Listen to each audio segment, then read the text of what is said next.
in a dark cave or mine on your own, and you're on the rebreather, and all you can hear is your breath going in and out and in and out. And apart from that, it's complete silence. It's so relaxing. Off-Gassing, a scuba podcast with host Nick Hogel.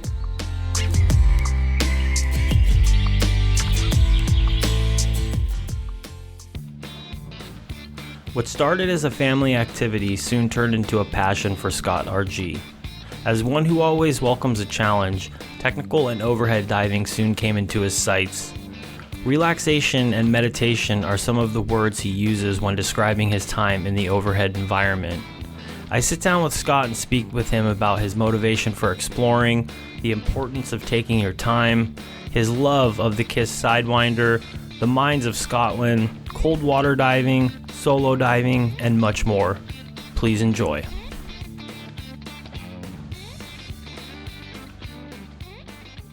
Scott, how are you doing? Is it morning over there for you? Yeah, Correct? yeah, it's 8 a.m. in beautiful, not so warm Scotland, Nick. So nice to see you. Nice to meet you online. Yeah, very, very nice to meet you. And so Scotland, I've always had a fascination with Scotland since I was a little kid. Always wanted to go there. My middle name is actually Scottish, Ramsey. Yeah. And so it's a place that I've told myself I will visit at one point in my life. So I'll definitely have to come out there. And I'm really excited and curious to hear about the diving over there. It's definitely, I'm more used to the warm water stuff, but which I'm assuming it's pretty cold over there. Yeah, it's a little bit milder this week. I think we might have a white Christmas, so temperatures are starting to drop the last few days. But yeah, it's you can get 4 seasons in one day in Scotland. It's great. Awesome, man. Well, yeah, I'm looking forward to hearing more about it. But my first question I always like to ask is, tell me about that first breath underwater. Tell me what led to it, the what, the why, the how, and what the whole experience was like. Sure. So, my first breath underwater was actually I served in the military with a parachute regiment back in the early 90s, late 80s, and as part of a recreation week, we got a chance to go and try to do some scuba diving. It was up at Sandhurst and in a place called Stony Cove. Then didn't really do much formal certification. Was doing a bit of diving, but it was very just informal. Probably then fast forward, the real certifications started to ratchet up when my daughter, my good lady, and myself went on a trip to Egypt. My daughter had a curiosity to go and do our open water certification. So that was about 2009, 2010. So as a family, so quite a bit, nearly 20 years on, we'd done some scuba diving in between, but nothing formally. We'd done DSDs and these kind of things. But we decided to undertake our open water certification. Egypt, lovely location, crystal clear waters. So we did that. Everyone enjoyed it, and it just became the kind of family norm that we would have a vacation, a holiday, and book somewhere that we could all go diving. And I think it's fair to say that all three of us got the bug, which made it easier for me because I really had the bug. And and over the course of visiting Egypt at that point, around about 2010, 2011, up to 2014, 15, we're probably lucky to be getting over there 3 times a year. And we would really, it'd be a vacation would consist of 20, 30, maybe more dives. So we're really, really kind of doing a lot of diving as a family. The addiction, if you like, became so much that in 2014, I decided to do my open water scuba instructor course in IDC. And there's a fantastic team, Steve Pryor and Janet, his wife, who would hold IDCs out in Egypt. And went out there and obviously knew the locations, knew the dive sites. So got my open water scuba instructor course, passed that, and probably shortly after that started to get the bug for side mount and technical diving. Had met an Italian course director called Massimo Casablanca, or Max, as most people know him, and he kind of got me into side mount and technical diving, and a few years later qualified as a tech instructor, side mount instructor, and all these kind of things. And yeah, since then I've just kept going and dipped in and out in teaching because I don't do this full time. Scuba diving for me is just a hobby. It's just my relaxation, meditation, if you like. So yeah, I've done quite a lot of cave and overhead. So, question, when you went towards the open water instructor, was that just because you wanted to go to that next level, or was there something there that, like, oh, I might want to teach people? Because I know a lot of people will go into it for or people will go into it for a lot of different reasons. So, was it just kind of to see if you could do that next level? Yeah, I think my parents always said as a child that I wasn't quite right, and in the respect that um, they always thought I was one of these individuals who was looking for a challenge and always looking for the next challenge, and hence I joined the parachute regiment at quite a young age because it's quite a hard selection process. And really, as the diving, it wasn't chasing certifications like a lot of people fall into the trap of doing. It was more a case of I wanted a challenge. I wanted to do something that would test myself, test my skills, and that certainly came true when I did my dive master course. And at one point, I thought, yeah, maybe as part of a retirement plan, I might retire somewhere warm and teach scuba. And that was really kind of the catalyst for doing the IDC and the instructor's exam in Egypt in 2014. So I know for a lot of people, especially in the recreational world, including myself, I kind of went through that progression: open water, advanced, rescue, all the way up to instructor. When I recently, probably within the last like 2 years, kind of started getting into the technical side of diving. Was there a challenge moving from, like, were you taught like kind of traditional recreational, and then try when you started to move into the technical world, did you find it challenging? I mean, obviously you're doing it now, but like, talk about that progression a little bit, because I know it could be a little bit different for everybody. Quite fortunate, and maybe it's just luck, but over the years, even my open water scuba instructor was very strict. My course examiners were very strict, and Max was very strict, who taught me to side mount. Probably the biggest or one of the most interesting transitions was round about 2014. We'd started going to Mexico quite a lot, and we'd done some cavern dives, and I was starting to see the attraction of diving overhead. So I was already at that point a side mount instructor, and I'd been teaching side mount in the UK. Probably one of the few people in Scotland who was qualified to do it. It was still quite new back then in 2014, 2015. But what was quite funny, firstly, was the transition from warm water diving, aluminium 80s, no gloves, to cold water, thick dry gloves, freezing cold. So that was an interesting transition.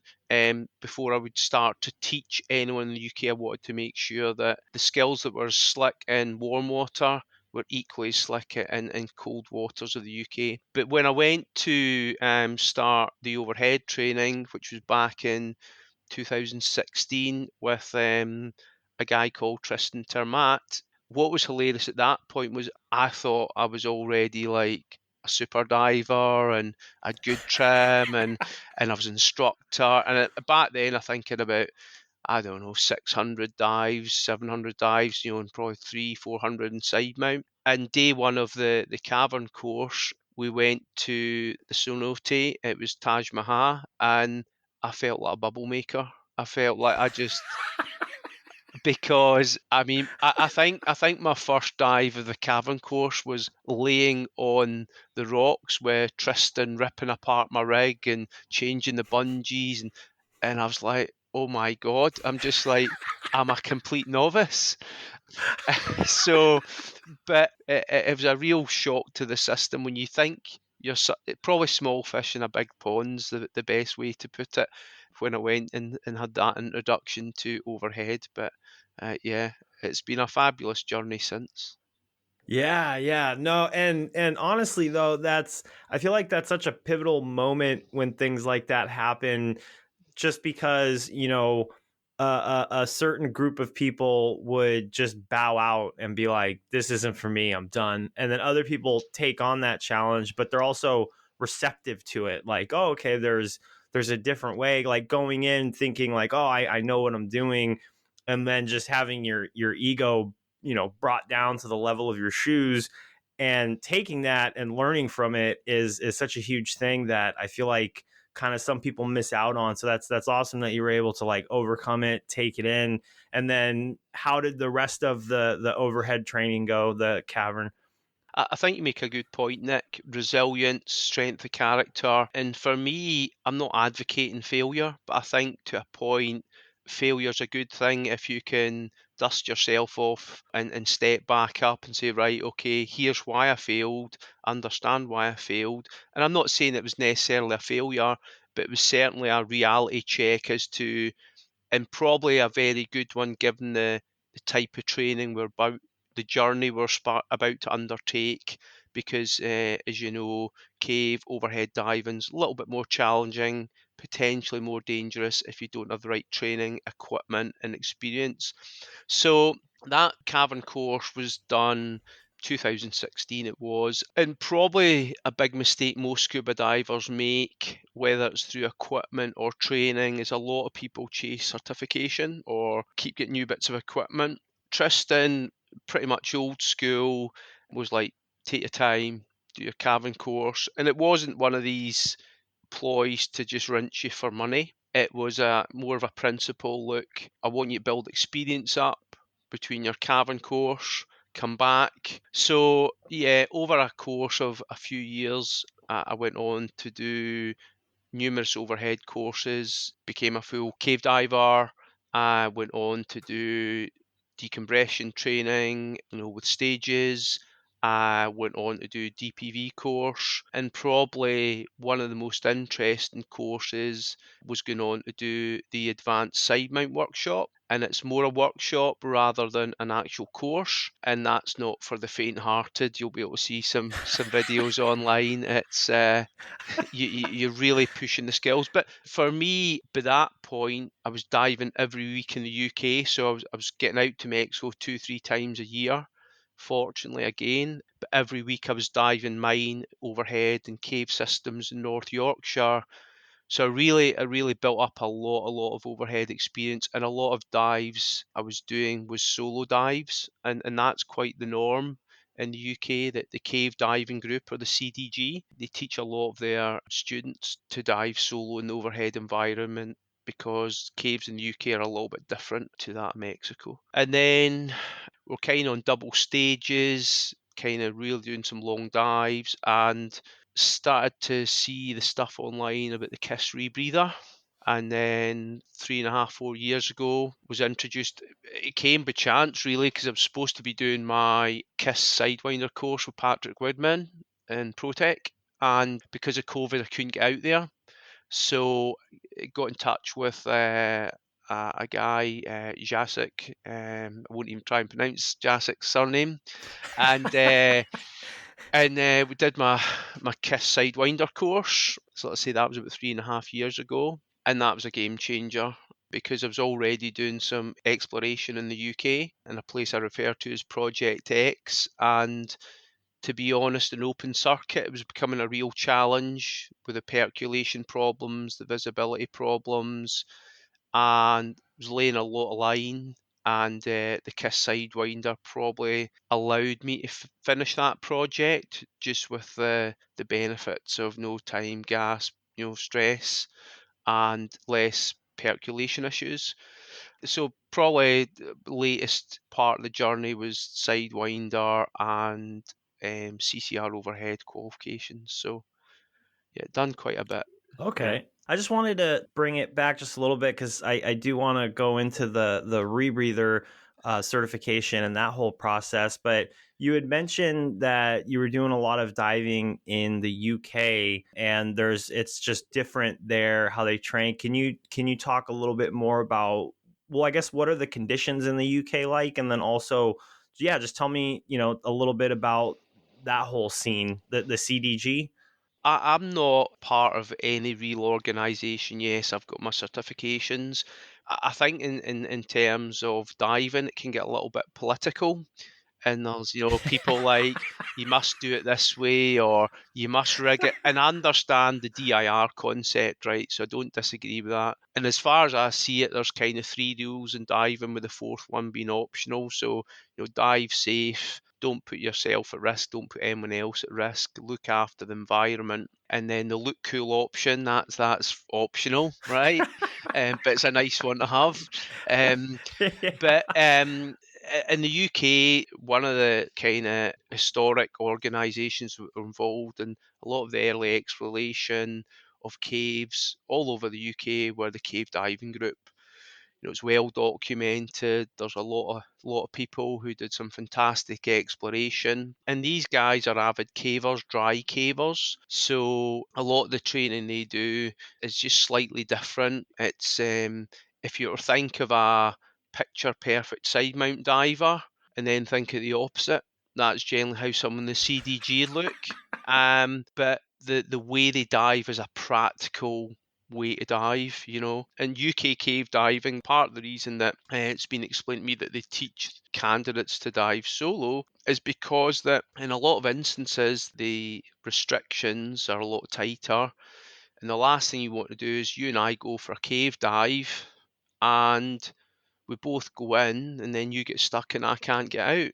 So they teach everyone to be self-sufficient, self-reliant very early on in their cave diving training. And yeah, that's typically the challenges in the UK. The visibility can be a lot poorer than certainly a Mexico or a Sardinia or even France. The access can be a little bit more of a challenge.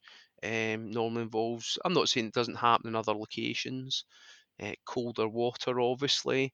So when you combine all these things, the training within the CDG is quite rigorous. And a lot of my friends are in the CDG.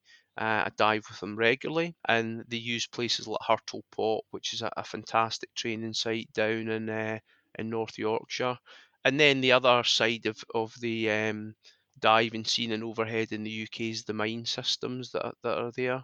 So, and for me, the cave systems are generally a few hours away, whereas the mines are about just an hour away. So I spend a lot of times in the mine systems.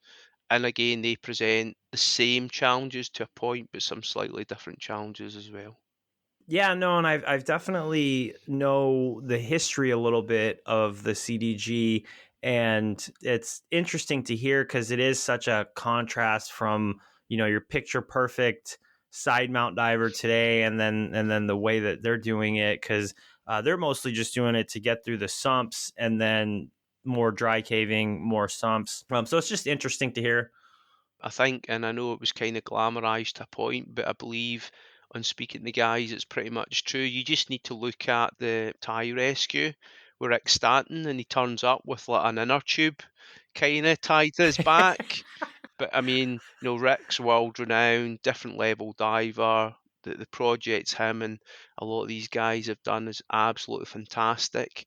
Yeah, they may to a kind of Mexican style cave dive instructor look, untidy, but their unorthodox approach is very practical and designed for a whole different type of diving. And these guys are fantastic divers and deserve the recognition. Awesome, awesome. So, just to kind of bring it back a little bit forward, when you went into the Sidewinder training, was that the first unit that you trained on for rebreather? Yeah, well, I tried a JJ years ago with Massimo in Egypt, but yeah, I tried a couple other units. But for me, because I was diving so much in side mount, there was 2 points the Sidewinder, or a few points I liked. Sorry, firstly, it was just going to sit on top of my side mount configuration. The second attraction was it was an MCCR, so a mechanical rebreather rather than having a solenoid. And just it was being dived a lot of time with people like Ed Sorensen. Patrick was doing a lot of diving with it. Tristan, who had trained with in Mexico and was now diving with regularly, he'd started diving on the unit, so it just kind of made sense to me. And that was, we go back to learning the cavern dive. I can remember buying my unit in day one of my KISS rebreather course and going, "What the hell have I done? I mean, I've now I'm a fantastic diver, or so you always think, and you introduce another effectively buoyancy device because you've got your dry suit, your wing, and now you introduce a counter lung. And what I don't think a lot of scuba divers realise, and you'll know this as an instructor, is that to maintain buoyancy, a lot of times we use our lungs and we'll maybe take a slightly smaller breath or a slightly bigger breath. Well, with a rebreather, that doesn't matter. Two hoots. So there I am, day one of my rebreather course, going, I've spent 6,000 pounds UK on a rebreather. I hate this. What have I done? I'm like, but it soon settled down. Yasik's a super nice guy, very patient, very competent. And day 2 or 3, I'm going, yeah, kind of getting this. And now, to be honest, I hate diving open circuit. Oh, I really? just, Okay. Okay. well, hate's probably too strong a word. I just love my Sidewinder. No, that's awesome. And to be honest, I've heard that a lot. Where once people kind of transition over into a rebreather, well, one, I know they say you should try to dive the unit as much as possible to gain that experience, but a lot of people will just really enjoy it. And so I did a try dive on a couple of units like a couple weeks back, and it really was different. And it was funny because we went to like a little spot in, just I don't want to say open water. It was confined water. It was just a really, really nice mellow area. And I would catch myself doing that, like when I was trying to just kind of hover a little bit, I would catch myself trying to like breathe in or Yeah, just do my breath. Yeah. And then I had to like kind of turn that off, but it's not so easy when it's been so ingrained yeah, in your yeah. It's system. just, it's So, just, it's just like a built-in. You just unconsciously do it as part of buoyancy, and yeah. So, and how did you get on then? Did you enjoy it? What units did you try? yes, so I tried the Revo, I tried the Yeah, Choptima, and a really, really, really, really quick thing, or just time on the Dive Soft Liberty. And no, I really did enjoy it. Nowhere near enough time to really grasp the concept, but well, I guess I should say I did grasp the concept, but I wasn't able to apply it as much as I would have liked to.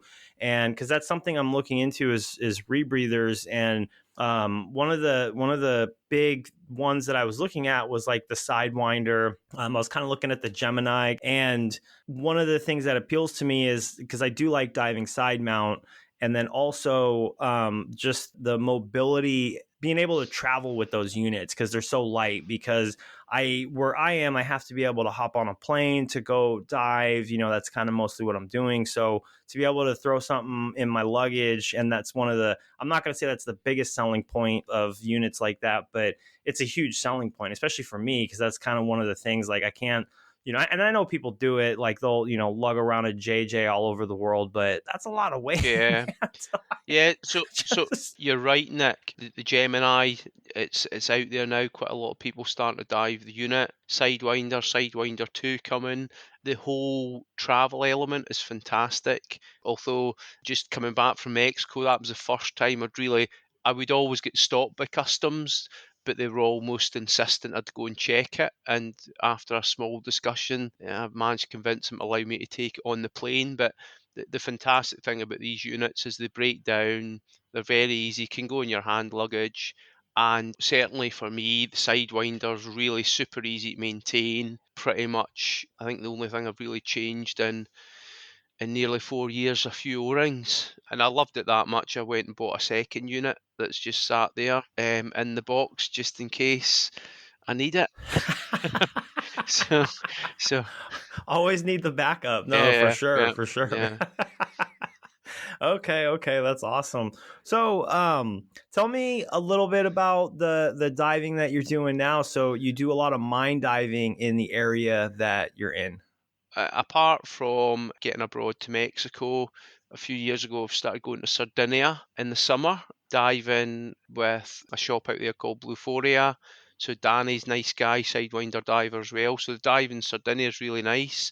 But in the UK, just for where I'm located, there's generally a couple of mine systems that I go and dive regularly. So the first one's very well known. It's documented in Martin Farr's book called Ruscobie Limestone Mine. So been diving that since about 2016. The guys had mapped out most of it, although probably in the last few years and with the Sidewinder, discovered parts of the mine that aren't on the abandonment plan.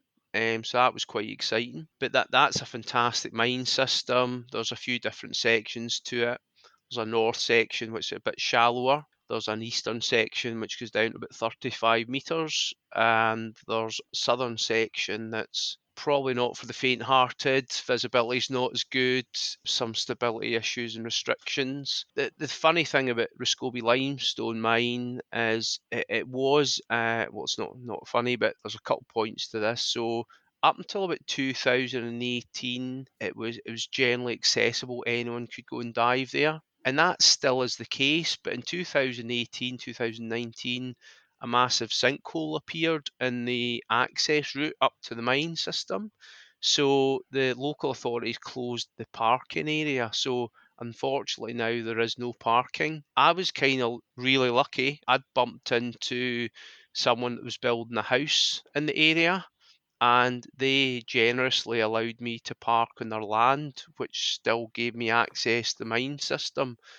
So well, fact, I am the only person in the UK, without sounding too self-patronising, that has now got parking access to that mine system. So I kind of get a lot of requests through from divers to go and dive it, and I'm happy to arrange something and take them diving there, no charges or anything. We're just divers going to enjoy a nice dive in a fantastic mine system, but kind of lucky that way. And the other interesting thing about Ruscobie Limestone Mine is you've effectively got a couple of different seasons. The mine system never really changes in temperature from about 5 or 6 degrees. So whether it's summer, the mine's 5 or 6 degrees. Whether it's winter, the mine system's 5 or 6 degrees. What becomes interesting is that in the summer, there's a big head pool that's probably about 100, maybe 120 metres in length and probably 30 or 40 metres wide. In the summer, that raises temperature to about 15, 16 degrees, but the mine still stays cold. So as you swim in, you get the ice cream headache as the cold water kind of fills your hood. But likewise, in the winter time, the head pool drops to 2 or 3. In fact, sometimes it's frozen and we have to break the ice to get in. So you get an ice dive and a mine dive. And then you actually swim into the mine and the temperature goes from 2, 3 degrees to 6 degrees. So you get the opposite benefit. You go, oh, this is actually warm. But what's funny diving on the Sidewinder compared to my friends who dive on open circuit is sometimes if we do a deep dive, one of the benefits of diving CCR is that you get very little decompression time depending on the profile of dive that you've just undertaken. Because they're diving open circuit, they'll maybe swim out the mine and have like 15 minutes deco in 2 degrees water, where I'm like, well, I'm done. See you later. So I just leave them freezing at 3, 4 meters while I'm out warming up. So so that's Rascobi. There's another mine system. Listen, it's probably a little bit kind of contradictory because we call it Project X and we try and keep it a relative secret, but we post all over social media about it. Um, but that system, by far, is the most expansive mine system in Scotland, if not probably the UK.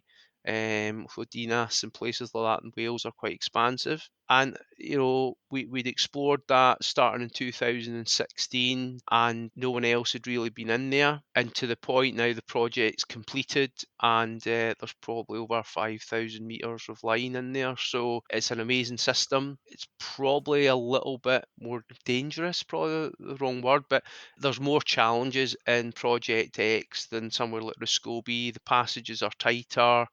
There's major stability issues, more sort of hazards, barbed wire, oil drums, and the navigation. If you were to go and try and dive that full system, it wouldn't be uncommon for you to have to make 50, 60 navigational decisions. It's like a maze. So they're the kind of two mine systems up here. There's another one, very short, called Hodge Close, which actually features in The Witcher, the series. That's a few hours away. It's a nice dive for a change. There's a video on YouTube. You'll be able to go on and see it. And then kind of over to the east coast, you start to get into all the cave systems in North Yorkshire, like Hurtle Pot and Malin Cove, and so there's lots of cave dives as well. But the mines are always a little bit. They're there. They're not weather dependent. It can be pouring with rain, blowing with wind, and you can go and dive a mine. If it's pouring with rain in North Yorkshire, you're going to do a dive that's maybe a metre, 2 metre viz, and pulling yourself through the cave system because the flow's that strong. But yeah, I don't really do much open water diving or ocean diving. I generally dive with my good lady on holiday a couple of times. We did the bull shark dive there because we've not done it for a while. But generally, most of my diving, 99% of it's overhead, and pretty much 99% of the UK's solo overhead. So Oh wow, okay. Because I was just about to ask, do you have a like consistent group of people that you go out with, but mostly it's going to be solo diving? mainly solo, just because, well, a few points. Like I kind of said at the beginning, I don't kind of stick to GUE divers or CDG divers, or I just like to kind of let's go dive, let's be safe, let's have a plan, let's follow the plan. You're fine with that, I'm fine with that, and let's maybe take some pictures and make some video. Right, so good friend of mine, Alan Purcell from the CDG, I dive with him regularly in Roscobi. Chris Elliott, who's also in the CDG, dive with him as well. So there's a few guys I dive with. Point is that one, I like to get up early. So most mornings I'm up about 3:30, 3:45 a.m. Get into the gym, keep fit. I think that's a big point in diving, especially in these type of environments that a lot of people underestimate. In the summertime, I can get up and be at a cave system or mine for 5:30 in the morning, and maybe half an hour to get ready, get the tanks hiked up, and can go dive for 3, 4 hours on my own on the rebreather. And it's just quiet. It's just me. It's the cave. No waiting for a buddy to gear up. So, if I want to stay a bit longer, stay a bit longer. So just the kind of freedom of diving solo and being a bit weird. The fact that I get up early and do. I mean, I'll get up early, drive 3 hours, go dive at Hurtle Pot. 2 hours, 2.5 hours, come out, and it's maybe like 10 a.m. in the morning, and the guys for the CDG are just arriving. So it's good because I don't get in their way if they're teaching. So, and listen, these things come with risk, but so does everything. You just need to make sure you've got the right equipment, the right redundancy, and you try and mitigate as much of these risks as possible. And again, that kind of comes in why I like to try and keep relatively fit as I always have, but especially as I get older. I think cardiovascular fitness and core strength really helps with one, the diving, long dives, 3 hours plus. And I think it actually really assists with trim. If you've got good glute strength and lower back strength, really helps with your diving. Okay. Okay. No, no, that's a very, very good point. And to be honest, so when I lived in Texas, I was able to dive a lot more. We had a pretty big freshwater lake there. And I really did enjoy solo diving. Looking back on it now, I probably would change a couple things, like more redundancy, just kind of putting more things in place to be safer. But, I'll be honest, I always completely enjoyed it more than going with a group of people. So I could definitely see that side of it, just because you're on your own time. I don't want to say you don't have anybody to worry about, but it kind of takes the aspect away of I don't have to worry about anybody else. I know I'm good. I'll take care of myself.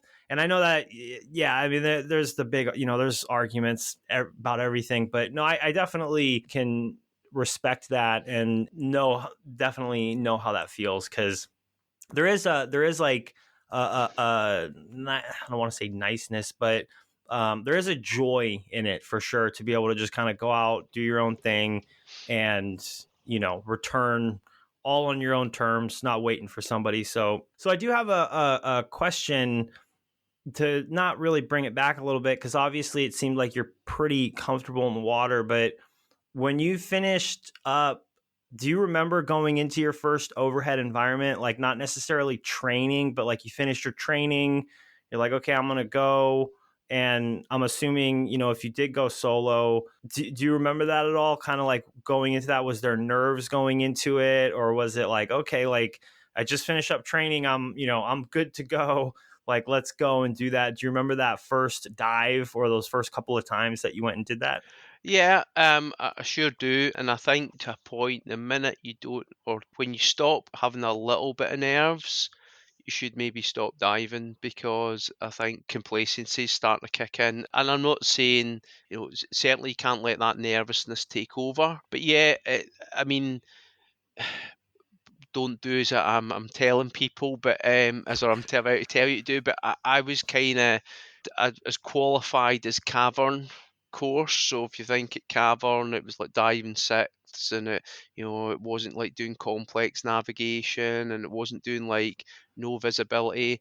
But that didn't really align with UK overhead diving. So I was kind of really pushing the limits of a cavern course and full cave before I'd even done the qualification. However, and it's not justification, but I was diving side mount, I was super comfortable. If I had a problem with a regulator, I had the redundancy.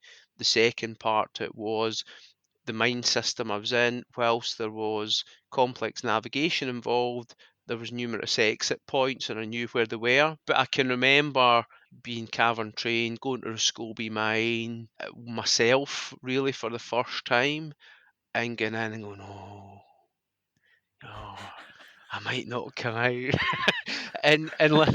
But the thing for me, and it kind of reverberates through all parts of training, but especially overhead, is don't rush it. You know, don't push too far, and certainly don't push too far when you've not got the experience, or without being overly confident, aren't comfortable that if a situation arises, and I've had a couple, that you can't deal with it. And listen, accidents are always going to happen, and they typically happen as an accumulation of two or three or four things. And sometimes the dive's just not meant to happen. So if you arrive at a dive site and you've got one problem, you're like, nah, I'll be all right. And then you go, get another problem, maybe just get out of the water and call it a day. And so, yeah, I've had a little bit of nerves, probably partly down to my background of serving in the military and seeing a bit of active service. Nick. My stress levels don't really register like most people, and that was apparent when I was doing my advanced side mount workshop. I could see Tristan really try to push me to the limit, and I go, right, okay, right, what's next? Um, and you should go on and look at Steve Bogart's. He's got a fantastic video online. I mean, you're breathing from the tank, directly whilst Oh, inside a cave, and so it's a fantastic workshop. And I think that so for me, gradual progression, know the systems, don't push the limits too far. By the book, don't push the limits of your qualification, but clearly I was. But build up lots of hours, and let's say I'm repeating myself now, but real gradual progression. The overhead environment, generally there's one way in, couple ways out, and you get a problem, you can't go up. yeah, yeah, no, for sure. And so I'm kind of excited, nervous, whatever you want to call it, but because I've done a little overhead in my time, just some cavern stuff, and then earlier this year I did take an advanced rec course. And so we were doing some penetrations, line laying, things like that, and it really does add a whole new. You got to go in there with a different mindset for sure. And that's actually going to be my next question. And sorry to jump in, Nick. How did you find that? Did you do that in back mount twin set? Did you do it in side mount? How did you find the course? The Yeah, advanced rec course. yeah, Oh, I loved it, and I did it in side mount. good. Absolutely loved it. So I started side mount diving a couple years ago, and just absolutely fell in love with it. So in Texas, where we were diving freshwater lake, it's more of a reservoir, so the level of the lake varies. Lots of rain comes up, no rain goes down. And at this point, there was probably like 2 flights of stairs going down, and just back mount doubles. I was like, no, I did it a few times. I don't want to. Going down the stairs isn't so bad, but at the end of the dive, yeah, the tanks are lighter. I know, blah blah blah blah. But just it was just something that I was like, I'm good. Like, I don't want to do the back mount doubles. Got introduced to side mount, absolutely fell in love with it. I do try to side mount dive as much as possible. It just kind of depends on what I'm doing. If I'm diving with my girlfriend, we're just, single tank back mount. If I can go and kind of do my own thing, it's generally going to be side mount. And I went to Subic Bay in the Philippines, and there's quite a few wrecks there. Particularly we trained on a couple, but one of them was the New York, and it, like I've mentioned it before, we're like, as we're going in, we're laying line. You really get like like the way that I explain it, like you just feel alive. Like you start going in, everything starts narrowing, and you get to these points where like you couldn't turn around if you wanted to. Like at this point, it's not very long, but it's like a single track corridor going, and Yeah, then you go through a little bit, then you could turn around, come back out. But when you're in there, it was just such a mind-blowing feeling for me, because it's not as like your recreational type dive, right, where it's like, oh, I could just get up to the surface at any point in time safely, obviously. But it's like, no, there's no option here, like you have to keep going forward. There's no like, maybe I can shimmy back, but like you could just go forward, turn around, come back. But it was just a very exhilarating experience. There was some challenges. The lost line drill was, a little bit of a challenge. yeah. But I mean, it's supposed to be, right? It's a course. And no, I absolutely loved it. And so I did my side mount training. I've taken a few courses side mount, but the one that I particularly really enjoyed the most was I did it with a shop in Mexico, and they're kind of prepping you to go into the cave, So I can't remember. There's one really popular spot right there. I can't remember. It's like a big swimming area, and then there's a little cavern zone. I'm sure there's a cave there, but Ponderosa. yes, Yeah, Ponderosa, yeah. yes. And so we did a lot of training in there. Went to a few other spots, and I'm actually going back. That's the shop that I'm going back to in May to start the overhead Is training. it And kind of like you under were the speaking. jungle? Is it with Natalie and Yes. Vince? Great guys. Yeah. Yeah, yeah, yeah, Yes. Yeah. So I have. Do you know Aria? yeah, yeah, yeah, yeah. So I'm gonna be doing my cavern and intro, and kind of the same thing. I was just like, hey, I'll be down here. I'm planning to go down there for a month. I'm like, let's just start intro or cavern and intro and see where it goes. Like, I know some people will go down there with the full plan, like, hey, let's go full cave. But I was like, let's just start with this and see where it goes. See where the skill set needs to improve. But no, I really, really enjoy it, and I'm really looking forward to it, just because the eventual goal is to make it back out here, because there is kind of more caves opening up in the Asia area. I know there's a lot of stuff going on in Indonesia, very little stuff in Malaysia. They're still kind of exploring some stuff in Thailand. I know there's a big system in China, but I guess those are pretty aggressive, pretty deep. Not for the faint of heart, as you were kind of saying earlier. So no, it's definitely, I thoroughly enjoyed it, and it's nice to going into the advanced rec course. So I took it with Andy Davis out in Subic, Yeah. and I really enjoyed it because he adds a lot more to the course than what's actually there, which is always nice when you find an instructor like that. And so I'm learning a lot of different aspects, but just to kind of, you're getting task loaded, and almost kind of see, like, not necessarily where your breaking point is, but just like, okay, I could do this. That's comfortable. Now I'm going to add this. okay, things are starting to get a little shaky. Okay, now I'm going to add this. And then you can kind of really test yourself and see where you need improvement, which is always a huge thing because it's like, okay, left that course or left today. I need to work on this, and this before moving on to the next, thing. And things like that I really do enjoy just because it's kind of like just that challenging aspect of it, right? Like, okay, if I'm, take a step back and make this a little bit better, then the next thing will be just easier because, going back to those core foundational skills or whatnot. So, but no, I absolutely loved it.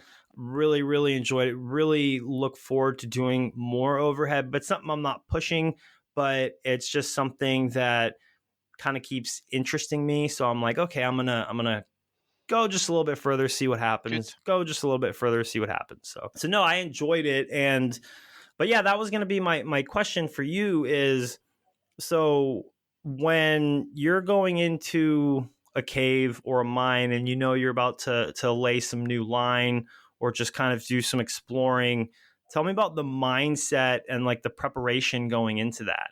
Like do you sit back and like meditate? Is it really methodical and you're just like, okay, 1, 2, 3, 4, or is it like does that question kind of make sense? Yeah, sure. So firstly, it's kind of tone all the way through this. Even exploration in these projects has been very progressive. You kind of want to stay within the realms of, right, I'm exploring a new tunnel, I'm exploring a new passage. I don't want to go too far from where I know is. I mean, don't get me wrong, you're laying a line, you've got a continuous line to the surface, but a lot of it is kind of let's just see what happens. So when I'm kitting up to get ready, I'll go through my checks. One of the things I use that probably a lot of solo rebreather divers use is I actually have a small mirror, and just so I can do a full bubble check, because with nobody you can't really do a bubble Oh. check. It's actually really handy if you're teaching students or if you're guiding, because you can actually just check, make sure that you've not lost them. Um, so I still do a little bit of teaching, but not too much. I'm probably more interested in doing my own thing now. But when I'm kitting up, I'm just doing my checks methodically, not rushing, making sure everything's as it should be, nice and tight, nice and secure.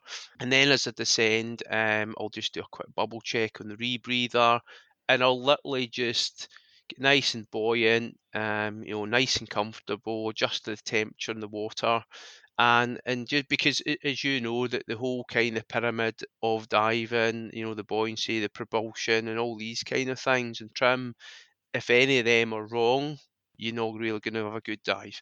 So if one's wrong, it's kind of something. So get nice and comfortable in water, and sometimes the exploration will become by chance. So, for example, I can remember exploring Project X and thinking I'd pretty much finished and laid all the line, and as I was swimming, and probably because you spend hundreds of hours in these systems, you just not become overly familiar with it because that's dangerous to a point and breeds complacency. But I noticed a tunnel or a hole in the wall that I'd not noticed before, and went, I've not seen that before. And I always carry a couple of primaries, so with 200 meters of line on them, and so I tie off the main line, and through I go, and I went, oh, where did this come from? And literally, I run another 200 meters out, and I'm on the second one. So I did about another 400 or 500 meters that day of line. So sometimes it comes through luck by chance, and sometimes you. So in that instance, I ran out of line. I actually emptied 2 jump spools.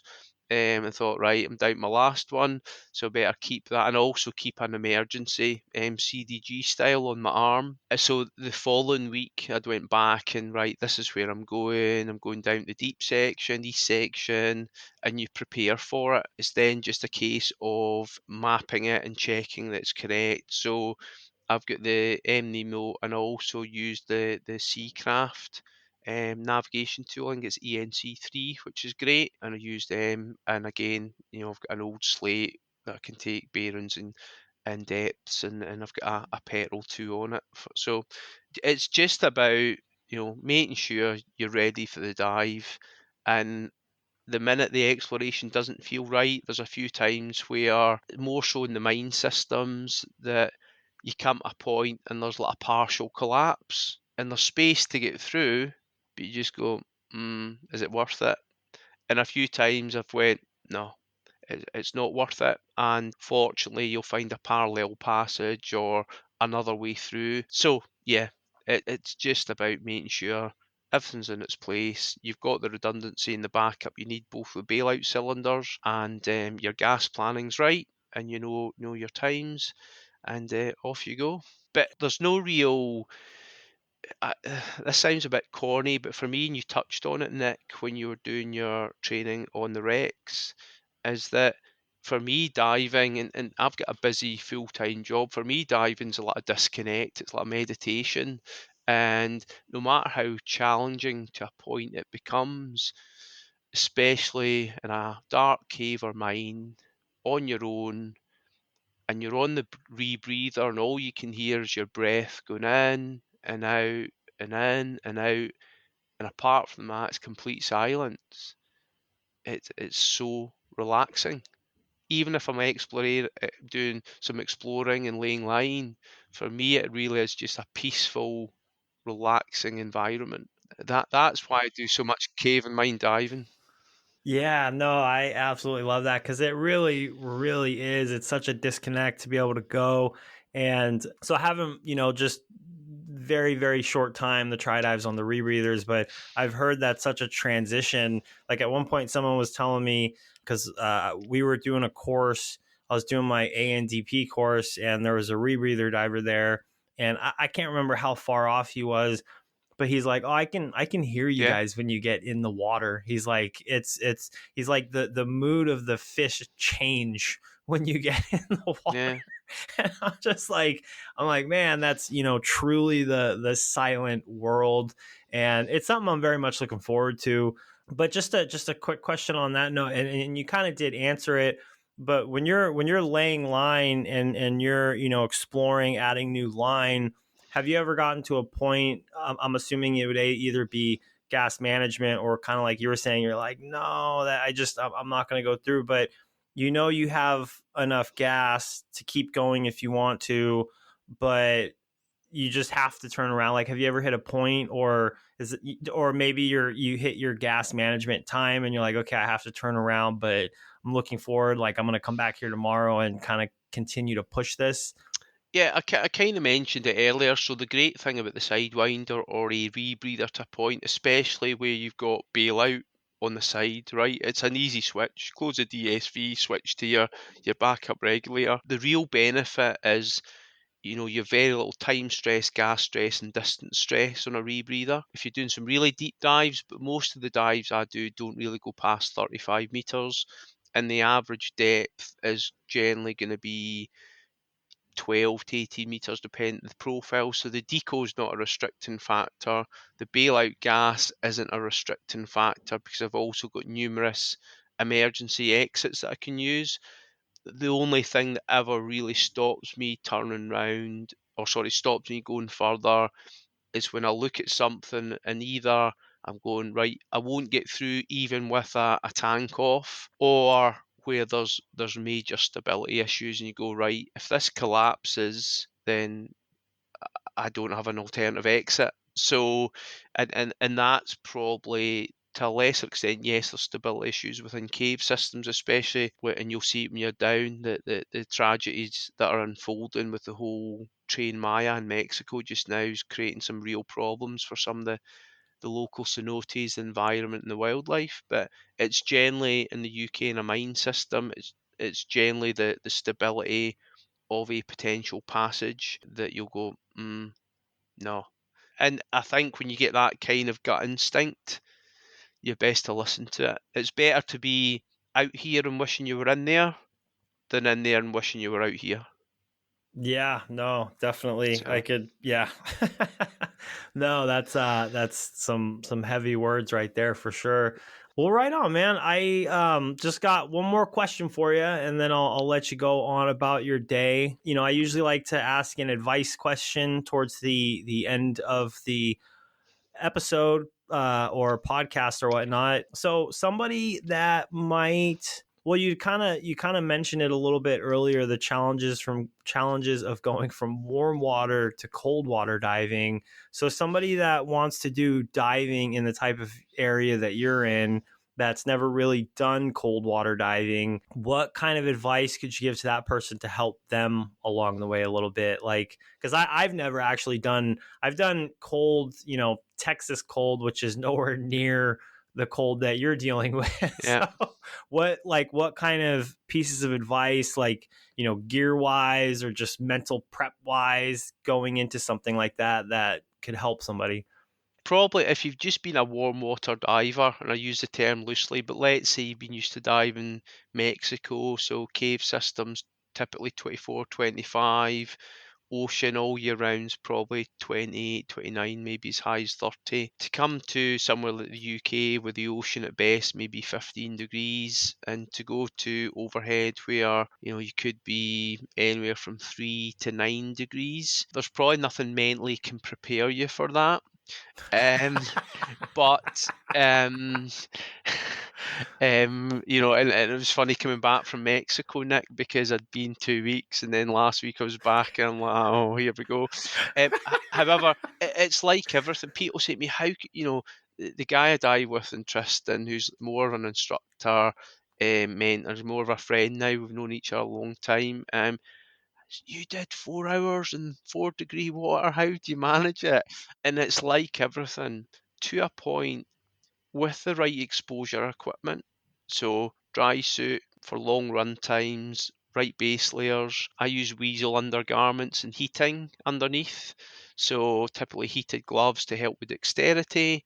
Dry gloves, obviously. Heated undersuit, really just the core. And when it gets really cold, add in the heated socks. Just the right undergarments. The minute you start to get cold in these environments, you're really going to struggle. And we used to see that teaching, you'd be up in Loch Long teaching a dry suit course, and someone can't get their low pressure inflator off their dry suit as part of their dry suit course because their hands are numb.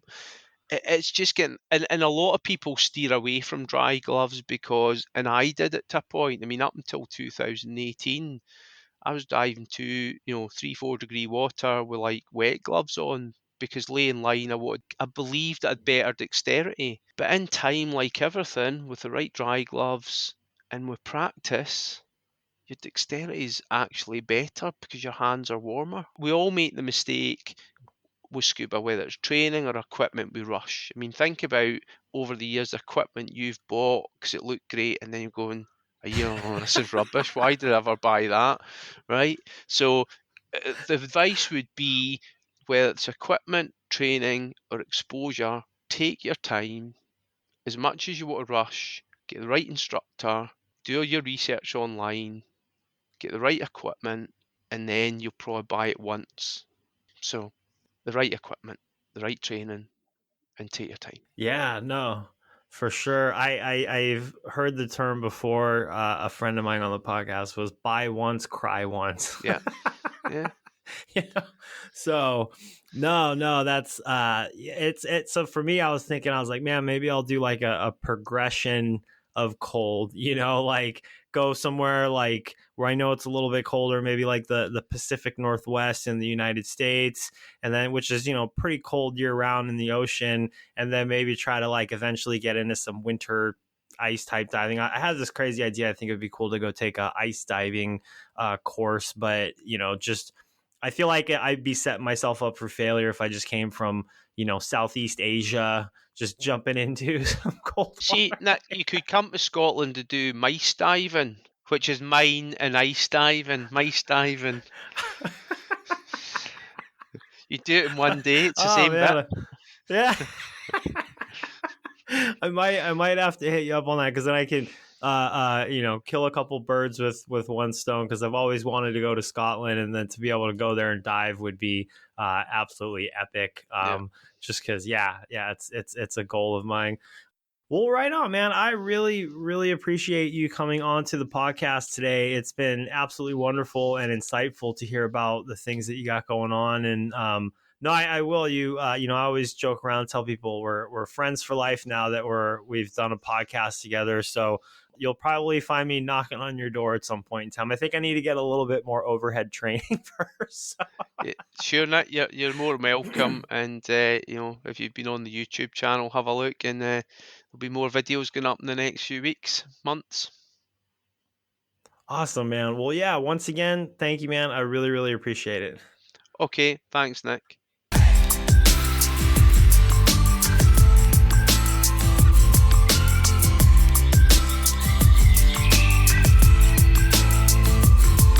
Off Gassing, a scuba podcast.